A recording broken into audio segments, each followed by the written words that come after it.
அனைவருக்கும்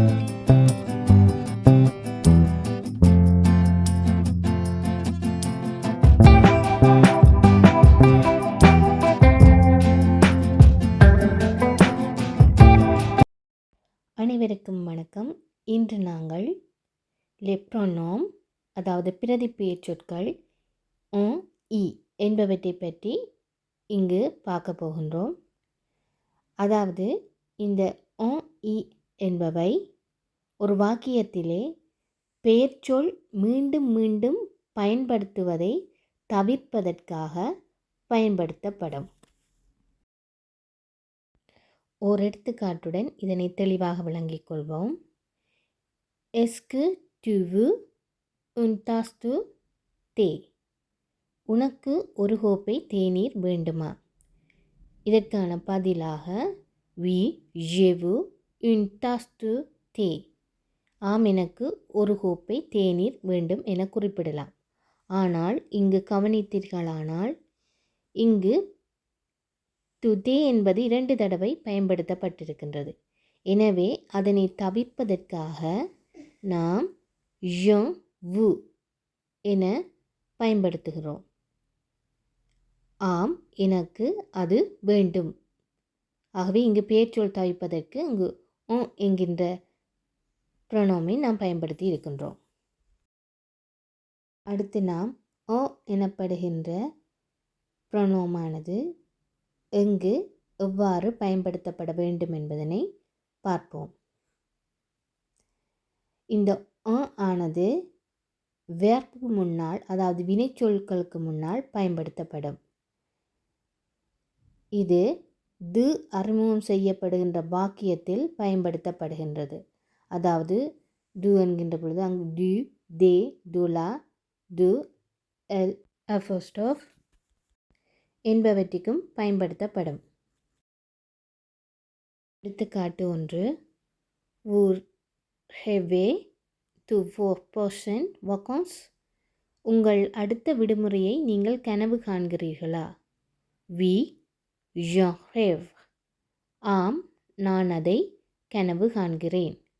இங்கு அடுத்த விடுமுறை என்பதற்கு பதிலாக on என்று பயன்படுத்தி உள்ளோம். அடுத்து இதனுடைய நெகட்டிவ், அதாவது எதிர்மறை வாக்கியம் எவ்வாறு அமையும் என்பதனை பார்க்கலாம். Non, je n'ai pas rêvé. இல்லை நான் அதை கனவு காணவில்லை. எடுத்துக்காட்டு 2. Est-ce que tu as du lait? உங்களிடம் பால் இருக்கிறதா? Oui, j'en ai. ஆம் என்னிடம் இருக்கிறது. அதாவது என்னிடம் பால் இருக்கிறது என்பதனை சுருக்கி ஆம் என்னிடம் அது இருக்கிறது என கூற முடியும். இதனை எதிர்மறை வாக்கியமாக கூறும் பொழுது நோ, je n'ai pas, இல்லை என்னிடம் அது இல்லை என கூற முடியும். அடுத்து est-ce qu'il mange des légumes? அவர் காய்கறி சாப்பிடுகிறாரா? Oui, il en mange. ஆம் அவர் அதை சாப்பிடுகிறார். இதனுடைய எதிர்மறை வாக்கியமானது no, il n'en mange pas, இல்லை அவர் அதை சாப்பிடுவதில்லை என கூறப்படும். அடுத்து est-ce qu'il vient de la campagne? அவர் கிராமத்திலிருந்து வருகிறாரா? Oui, il en vient.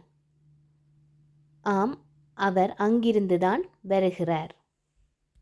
எனவே இங்கு கிராமம் என்பதற்கு ஆம் பயன்படுத்தப்பட்டுள்ளது. இதனுடைய எதிர்மறை வாக்கியத்தினை நாம் no, il n'en vient pas, இல்லை அவர் அங்கிருந்து வரவில்லை என கூற முடியும். அடுத்த எடுத்துக்காட்டு est-ce que tu viens de l'école? நீ பள்ளியிலிருந்து வருகிறாயா? Oui, j'en viens. ஆம் நான் அங்கிருந்துதான் வருகிறேன் என குறிப்பிடலாம். இங்கு பள்ளியில் இருந்து என்பதற்கு பதிலாக பயன்படுத்தப்பட்டுள்ளது. அடுத்து முக்கியமான குறிப்பொன்றினை பார்ப்போம். து அளவுகளுடன் வரும்போது, அதாவது உதாரணமாக ஆம்புத்து, பொக்குது, பிளான்த்து என வருகின்ற பொழுது அவற்றில் இறுதியில் வருகின்ற தூவினை நீக்கிவிட்டு நாம் உடன் இந்த ஆம்பு, பொக்கு, பிளான் என்பதனை பயன்படுத்தி கொள்ள வேண்டும். அதே போன்று அளவுகள் இலக்கத்தில் வருகின்ற பொழுது, அதாவது ஆ, இன், து, துவா என அப்படி தொடரலாம். அப்படி வருகின்ற பொழுது வாக்கியத்தின் இறுதியில் உடன் அளவுகளும் குறிப்பிடப்பட்டிருக்க வேண்டும். இதனை நாம் சில எடுத்துக்காட்டுகளுடன் தெளிவாக விளங்கிக் கொள்வோம். J'ai beaucoup de stylos. என்னிடம் நிறைய பேனாக்கள் உள்ளன. J'en ai beaucoup. என்னிடம் அவை நிறைய உள்ளன. அடுத்த எடுத்துக்காட்டு, Est-ce que tu as un livre? உங்களிடம் ஒரு புத்தகம் இருக்கிறதா? J'en ai un. நான் ஒன்று வைத்துள்ளேன்.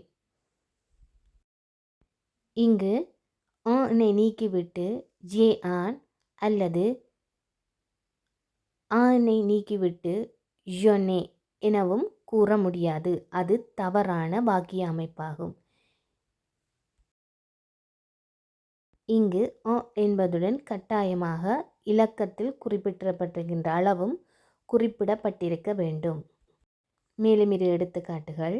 ஒருவர் காய்கறி கடையிலே வாங்குகின்ற பொழுது அவர் ஒரு குறிப்பிட்ட காய்கறியினை 1 கிலோவா வாங்குகிறார் என கேட்கின்ற பொழுது, உதாரணமாக ஒரு தக்காளி பழத்தினை அவர் 1 கிலோவா வாங்குகின்றார் என கேட்கின்ற பொழுது, எல் ஆன் அசத் 1 கிலோ, ஆம் அவள் அதில் 1 கிலோ தான் வாங்குகிறாள் என கூற முடியும். அடுத்து, ஒருவர் ஒரு குறித்த ஒரு உணவினை கொஞ்சமாக சாப்பிடுகிறாரா என கேட்கின்ற பொழுது அதற்கு பதிலாக இல்லான் மோஷ் ஜுஸ்தாம்பு என குறிப்பிட முடியும். அதாவது அவர் அதில் கொஞ்சமாகத்தான் சாப்பிடுகிறார் என்பது இதனுடைய அர்த்தமாகும். எனவே அந்த குறித்த உணவின் பெயர் மீண்டும் மீண்டும் வருவதை தவிர்ப்பதற்காக இங்கு பயன்படுத்தப்பட்டுள்ளது.